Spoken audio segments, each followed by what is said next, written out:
Hello everyone, my name is Axel Kuhuwael. My name is Gabriel Banjarnahor. My name is Vanessa Aprilia. We are the third semester students from Jakarta Theology Class Seminary. In this video, we want to explain about What is systematic theology? Epistemologically, systematic theology comes from the Greek words namely theos, logos, and systematikos. Theos means God, logos means word, and systematikos means a precise placement or arrangement. From this epistemological understanding, systematic theology is theology that deals with arrangement of doctrines in the Bible according to logical order for the purpose of finding, formulating, holding, and defending the basic teaching and action of Christian faith appropriate to Bible. Everyone, there are so many definitions about what is systematic theology. For that, we would like to give some definitions about what is systematic theology from several figures.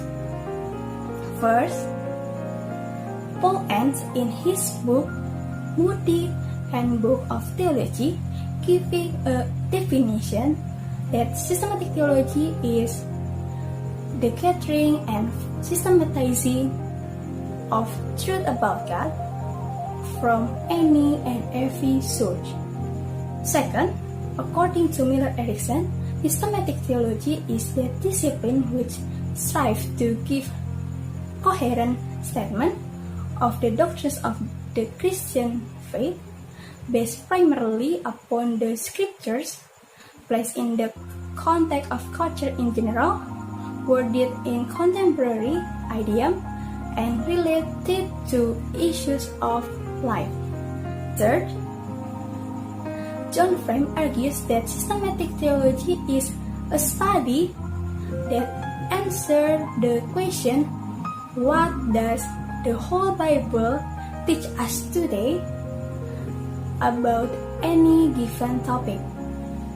And the last, Josh Adi Prasetya, in first chapter of his book, Teologi sebagai Konstruksi Iman, provides a common thread that systematic theology is more about structuring that puts forward whole church.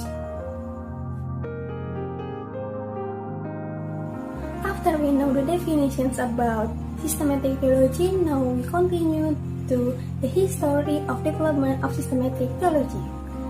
The history of development of systematic theology started with Origen from Alexandria, who was the first systematic theologian. His work is the Principes, consists of 4 volumes. And then in 8th century, an Eastern Orthodox scholar, John of Damascus, produced a systematic theology known as Expositions of the Orthodox Faith. Meanwhile, from the Western Church, Peter Lombard produced a comprehensive systematic theology in 12th century. Not only that, other figures such as Thomas Aquinas produced a work entitled Summa Theologia in the middle 13th century. Philip Melanchthon wrote a work entitled Loci Communes, which became the first Protestant Reformed systematic theology, and then followed by John Calvin in Institute of Christian Religion in 1536. The development of systematic theology is still ongoing today, and many theologians have contributed in producing great systematic works. Next is standard topic in systematic theology. Standard topic they are usually in systematic theology include number 1, prolegomena. Prolegomena is an introductory topic that discusses about what is theology and Number 2, theology proper or doctrine. Theology proper is the topic regarding the being, attributes, and work of God, which include transcendence, immanence, and the Trinity. Number 3, bibliology or biblical doctrine. Bibliology is a topic that are nature of Bible as divine revelation. Number 4, Christology or Christ doctrine.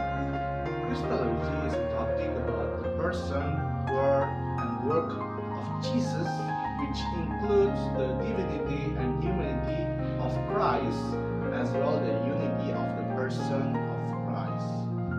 Number 4, pneumatology or doctrines of Holy Spirit. Pneumatology is a topic that discusses the person and work of Holy Spirit as the third of the Trinity. Number 6, anthropology or human doctrine. Anthropology is a topic that discusses the origin of humanity, the image of God, the nature of human constitution, and the universality of humanity. Number 7, hamartology of doctrines of sins. Hamartology is a topic that discusses the nature, cause, and effect of sins. Number 8, soteriology or doctrine of salvation. Soteriology is a topic concerning the course, meaning, and scope of salvation. Number 9, ecclesiology or doctrines of church. Ecclesiology is a topic that concerning the nature, role, government, rights, and the unity of church.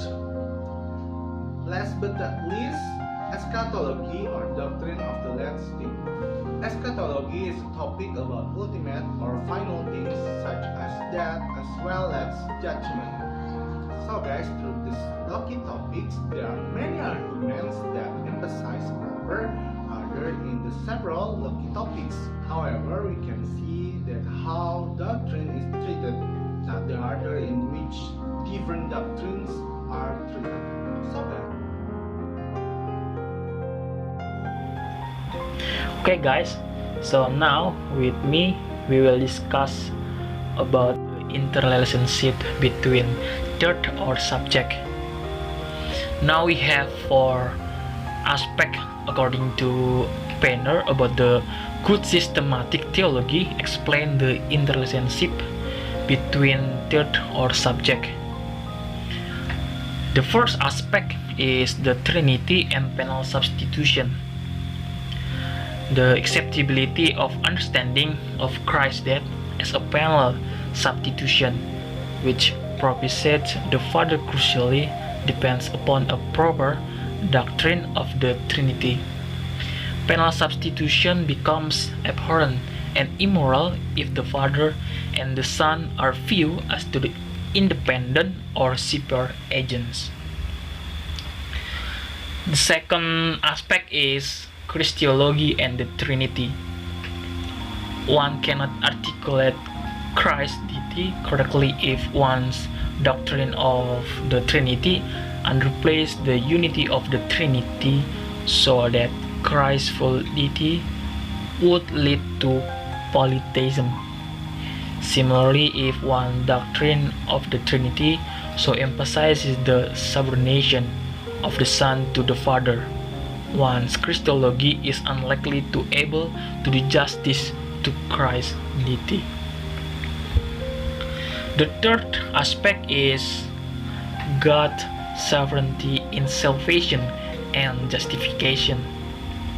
The Reformed understanding of justification has been described as being a nexus doctrine. For any change in one's soteriology which denies monergism, it's like God's grace is the sole ultimate cause of anyone's salvation, will eventually undermine the understanding of justification as a once for all declaration the God make when a person comes to faith. That person is righteous in God's sight. and which correctly anticipate God's final judgment. For example, John Wesley, a synergy who deny monergism by making the human will to come to faith and to keep in the faith determinate for who is ultimately saved, also had to change the Reformation doctrine of justification to keep a consistent system. According to Wesley, justification is actually a repeat declaration by God while a person has faith that person's past sins have been forgiven. So the last aspect is soteriology and church governance. A robust doctrine of salvation which emphasizes regeneration and the priesthood of all believers is likely to lead to a congregational view of church government and of believers' baptism. For such thought with a view of the church as the called out body of believers who have publicly confessed their faith and mutual commitment.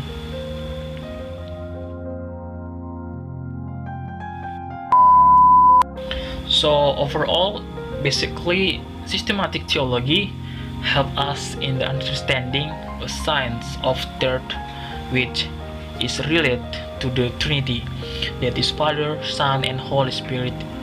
It can be seen the systematic theology actually tries to form a fortress for every man in study every third of existing doctrines by keeping in mind the Bible as our foundation. That's all for us. Hopefully what we explained can be useful for all of us who listen to this topic. Finally, thank you and see you later.